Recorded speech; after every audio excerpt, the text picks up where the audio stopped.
Welcome to today's broadcast of North Idaho College Public Forum. The crew is comprised of NIC television students, and your moderator is North Idaho College political scientist Tony Stewart.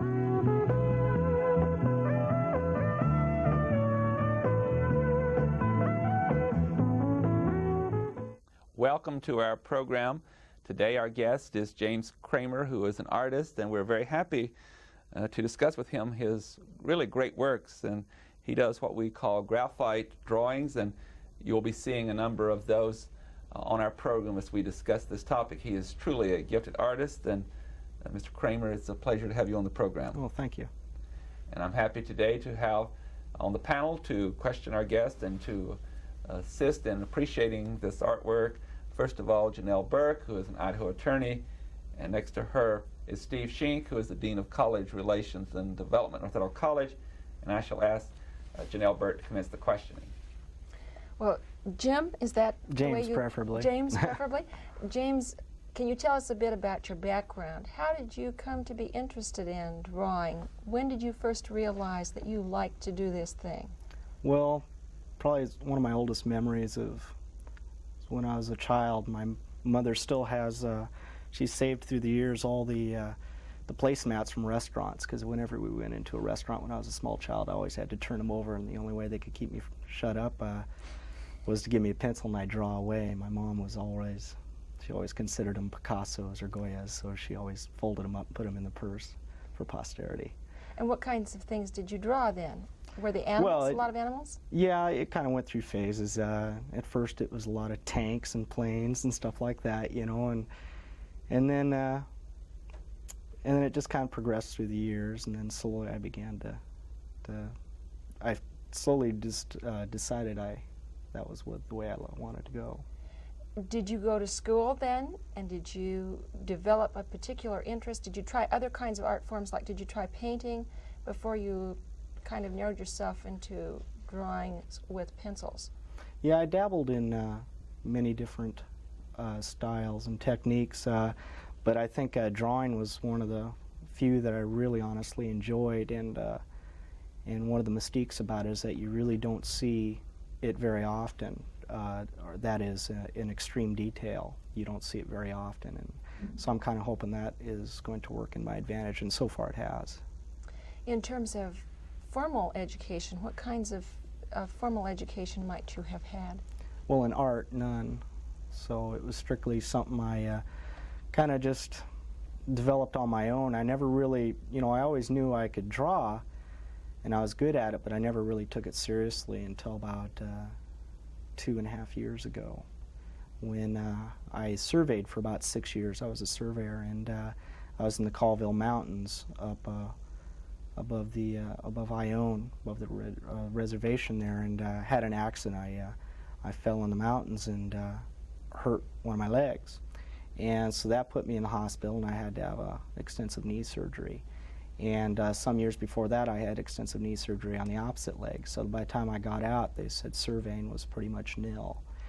And about 2 weeks before I fell, I had just bought 20 acres of land up north of Sandpoint in the Rapid Lightning Creek area. And so all of a sudden I was with no job, and I was deeply in debt, and I had no idea what I was going to do. So out of depression, I began to I just started to draw a lot more, because I just figured, well, they're going to kick me off in about 2 weeks. I might as well do something until then. And I never really took it seriously. And then I finished a drawing, and it was kind of better than anything I'd ever achieved before, and I was kind of proud of myself. So I figured, well, I'll frame it and give it to my parents.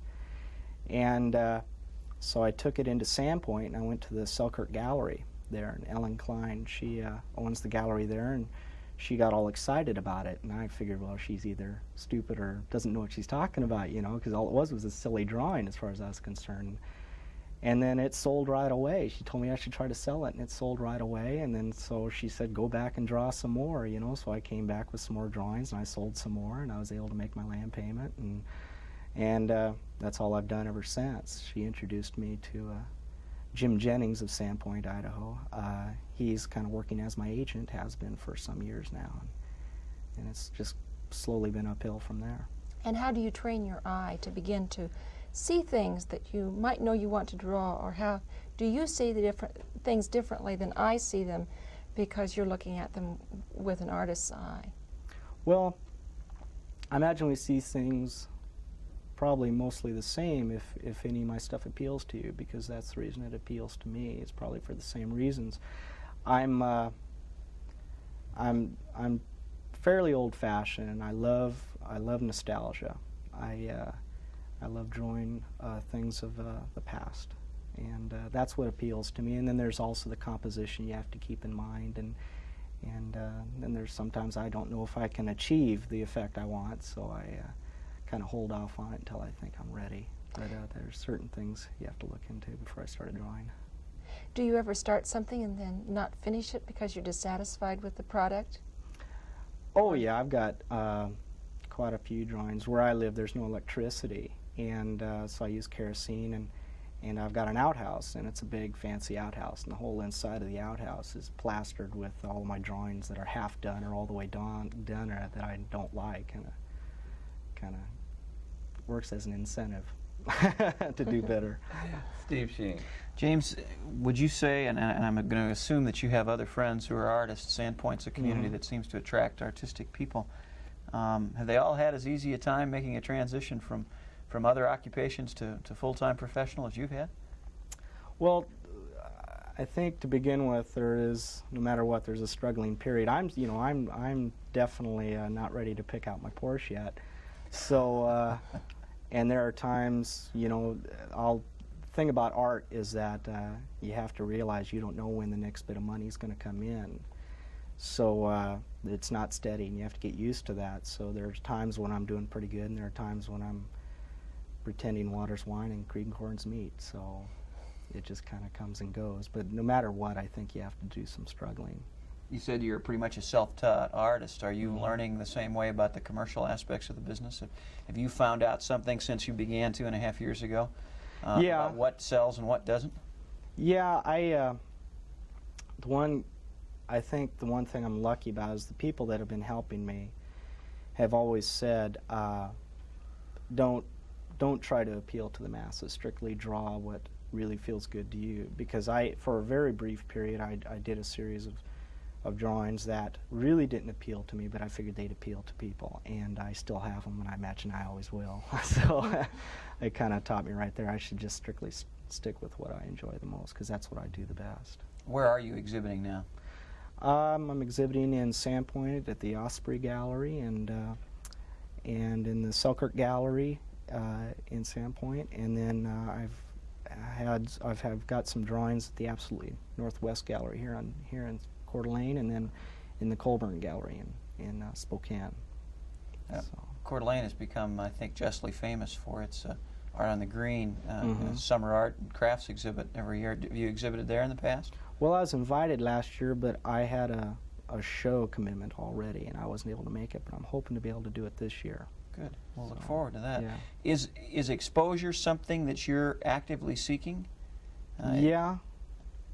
It's the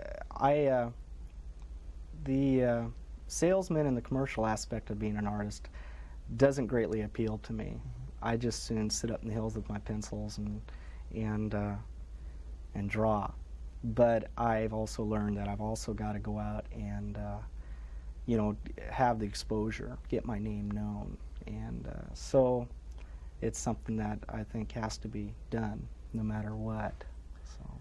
James, we're going to show some of your works that you were so cooperative to bring today, and as we do, I'm going to start with the very first one, and I know you don't have the advantage of the monitor, so you won't be able to see what's on the monitor, but our cameraman will follow those as you describe them and go across the different ones that we have set up for display. Would you start with the one that I am holding, please? Okay, well that, I work off of several ideas. Sometimes they're strictly out of my head, sometimes they're off of photographs, sometimes they're my photographs, or others are combinations. And that one was, I found a photograph of a Chinese man in a field, and it had the full background. I was going to give the full background to it, but then I decided to do what's called a vignette, and that's when it's strictly no background at all, and it worked out really nice. It's very, very nice. We're going to start here on next to me, and we're going to go across what you explained the next Okay, I believe drawing? the first one is called Day at the Tracks, and the boy in it is named Adam Sampson, and his parents are good friends of mine. They live on Bull River, Montana, where I used to live. And That's a nice drawing. We'll move on to the next drawing, and you can explain what that one is.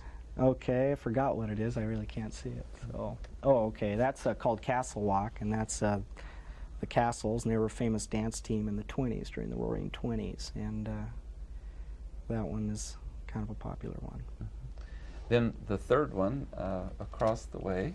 Okay, that's when I mentioned before I was depressed because I thought I was going to lose my land, and I started a drawing, and it turned out better than anything I've ever done before, so I took it to the gallery. That's the drawing, and it's called Dogleap Road, and actually that's a print of the drawing. We had prints made of the drawing. The original is owned by a collector in Seattle, and but it's of the Victorian period, turn of the century England, some of the slums. And A drawing like that one, how long does it take to do that? oh, the large one there, Dogleap Road, if I remember right, they take anywhere from, a drawing like that would take anywhere from 25 to 35 hours. Mm-hmm.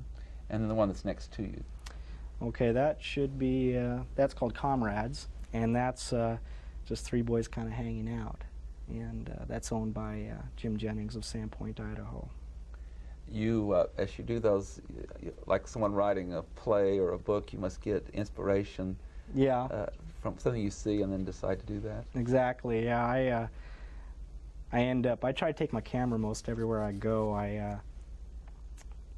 It's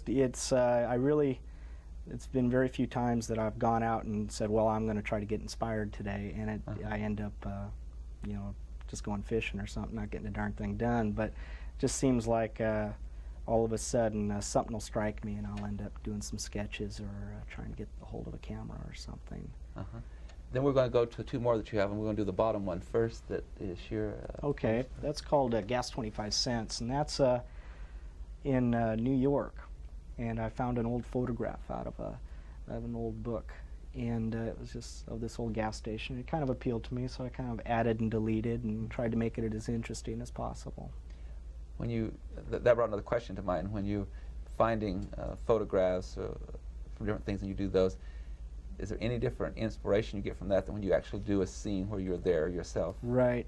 It's a lot funner doing something that is like, something I create the composition and I do it from the beginning.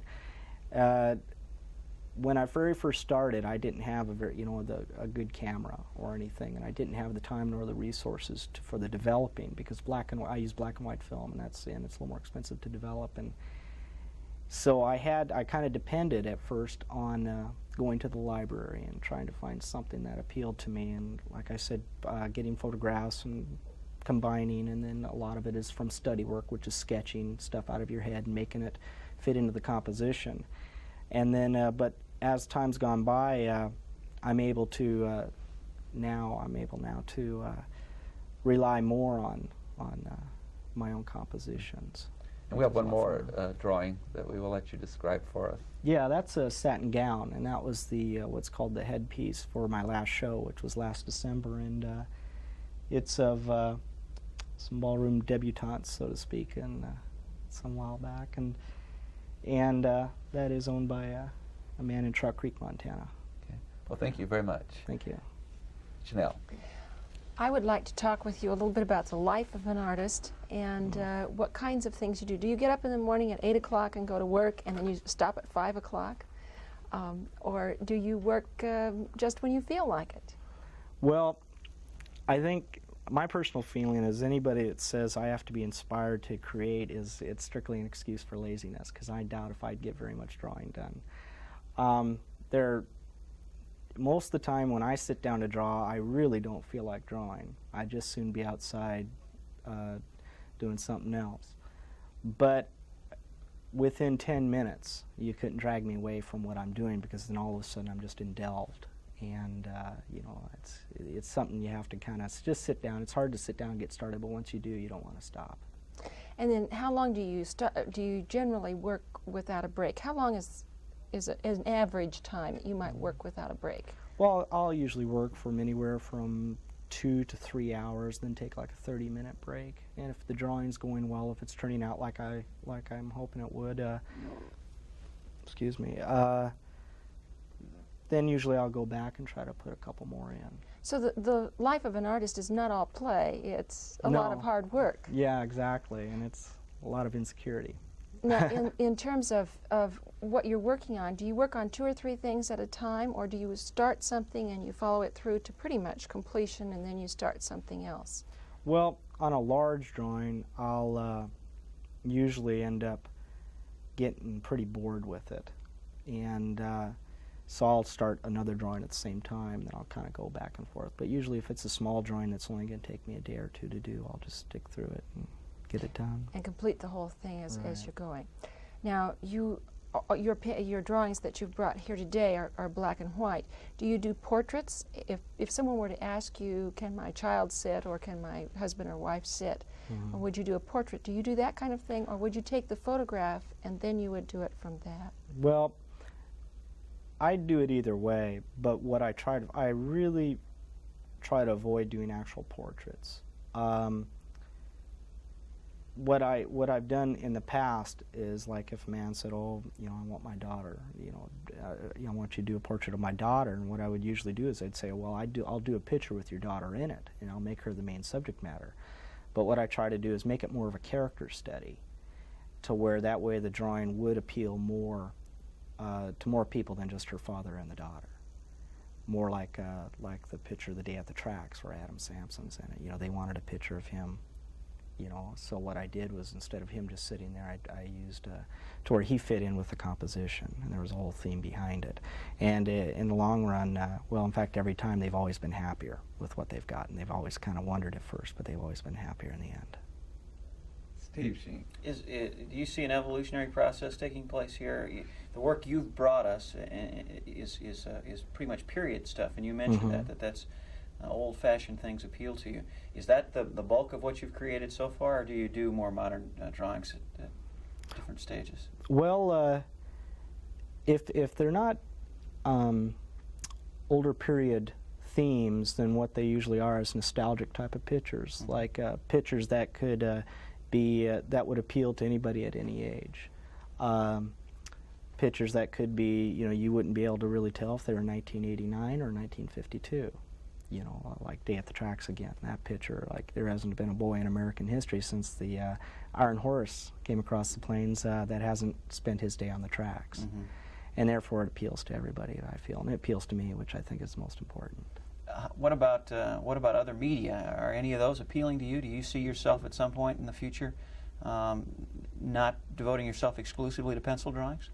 No, when I first started, I honestly thought that I would end up getting extremely bored with drawing. I figured, well, it's been a nice hobby, and now I realize I can make a little bit of money at it, maybe enough to to live on, but I imagine I'll get pretty bored with it. But I haven't yet, and it just interests me more and more because, like I said before, one of the advantages I feel are that there's very few other artists that strictly deal in graphite. There's a lot of sketch artists, but there's very few that go into extreme detail drawing. And so I'm hoping that, and so far it has, working to my advantage. You're producing really exceptional works of art. Oh, thank you. Will graphite last?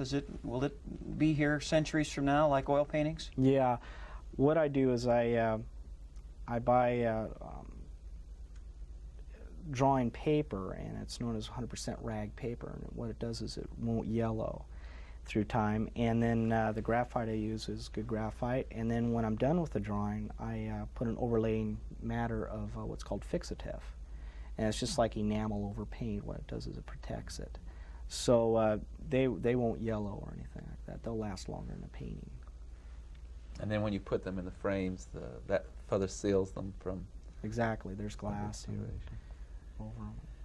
You're in an area that you've already indicated that not many artists have pursued, and we've all been here admiring and enjoying, as Steve's indicated, your work.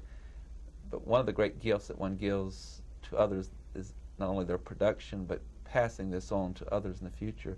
Have you given any consideration to doing some teaching and trying to encourage others to pursue this kind of artwork, to have some students? Yeah, I've taught a little bit, and I enjoy it, and I seem to have the temperament for it. The only thing, I think the worst nightmare would be having a student that's better than me, so there's always that underlying fear. Oh, I actually would like to encourage you to get over that, because it's like in the field of political science. If you were teaching political science and one of your students became President of the United States, you would have great pride in that fact. Yeah. Unless he was a bad president or something. Could be the next Calvin Coolidge or something. Well, you have a good point there, but that's a chance one has to take. Yeah. Speaking from the artist's point of view, when we as purchasers are looking at pieces of art, what kinds of advice would you give us as to what we should be looking for? Well, there's two kinds of purchasers. One who is buying the name, and then one who is buying the picture for themselves. There are some people who will go out and, strictly they want a particular, it's for an investment is what they're looking for. So they're looking for certain names. And, but then if someone's looking for a piece of work to go with their sofa, you should be buying the sofa to go with the artwork. But most people buy the artwork for the sofa. It's just whatever strikes them, whatever appeals to them. And hopefully, for that artist, their type of work will have a wide range of appeal. So you should kind of try to please yourself, I take it. You as the purchaser, please yourself. Yeah. And then you might also look to combine some of those things. And maybe perhaps buy different kinds of artwork, or is it better to stay with one kind? Well, if you're doing it for an investment, it's nice to have like what's called a wide portfolio. But I don't know. I honestly feel you should just buy what you like. I'm not an investor of any kind. I very rarely have more than $2 in my pocket. So I strictly buy what I like, and I wish people would do that more often. I think most artists would be better off if people did. So what kind of artwork do you have at home? Your own things, of course. You've mentioned that earlier. But what other kinds of things do you have? What kinds of things please you in addition to your own work?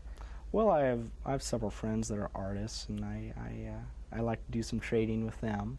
And I like pencil work. And but I enjoy the Impressionist era very much, like Whistler. He's one of my favorite artists, and Turner. So, I don't want to give the idea that the only type of artwork I like is pencil, because my interests are wide, but the only type I enjoy doing is what I do. So. And you're acquainted also with artists who do other forms, such as pottery and that kind of thing too. And I suppose you would encourage all of us to visit art shows like the Art on the Green and the Sandpoint Festival Yes, and that kind of place to kind of get us started.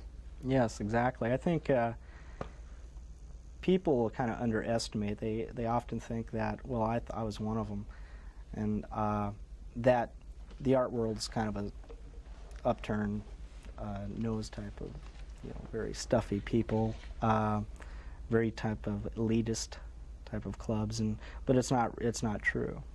And it really is fascinating, and you can get into it for you can buy art from a starving artist for very cheap, believe me. So it's fun to get started into, and it's very interesting.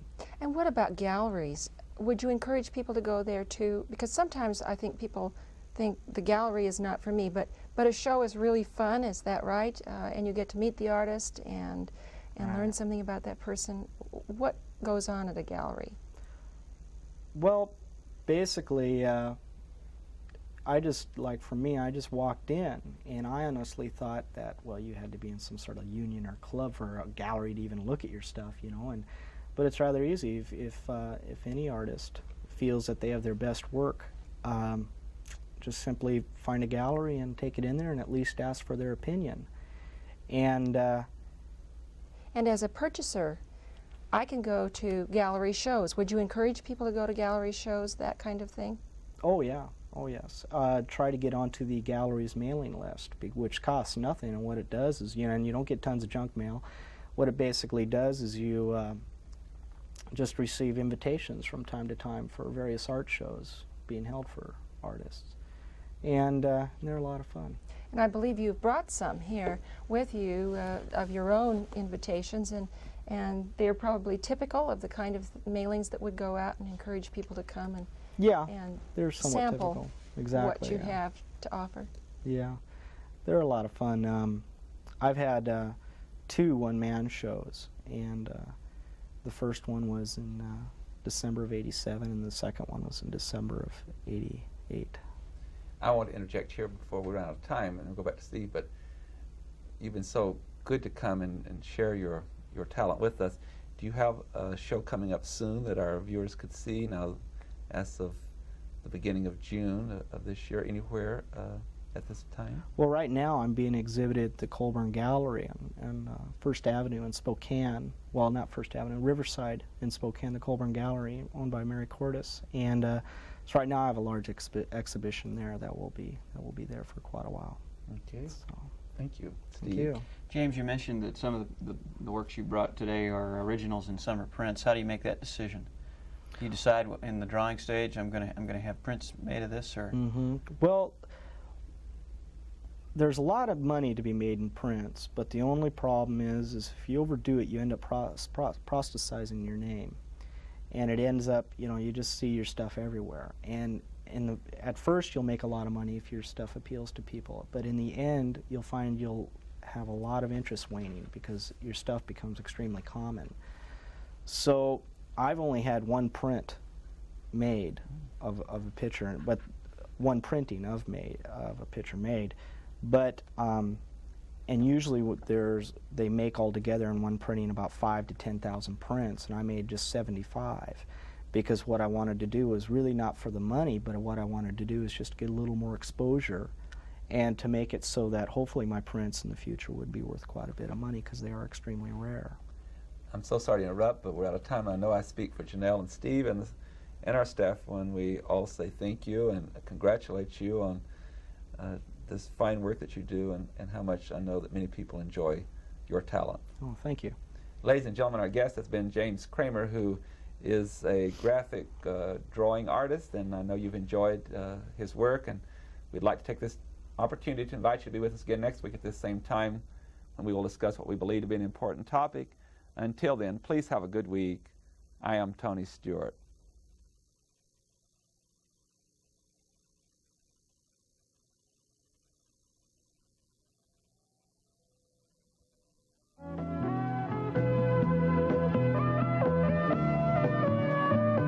North Idaho College Public Forum can be seen at the same time each week over this station. This production was videotaped earlier by an NIC student crew for viewing at this more appropriate time.